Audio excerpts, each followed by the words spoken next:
Dispiace essere confermati ancora in zona arancione.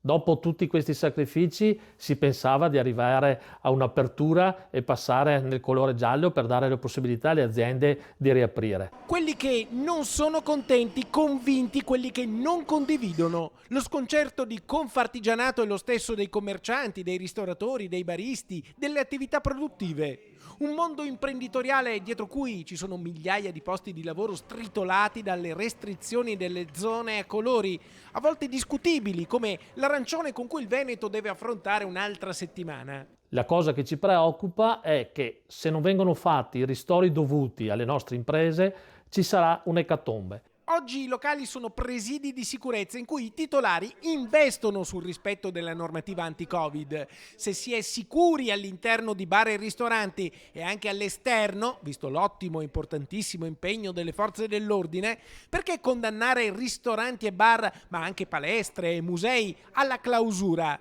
La Movida non si può combattere investendo sulle serrande abbassate, soprattutto in un paese che non sta distribuendo indennizzi adeguati. Non si può penalizzare le imprese perché non ci sono i controlli adeguati.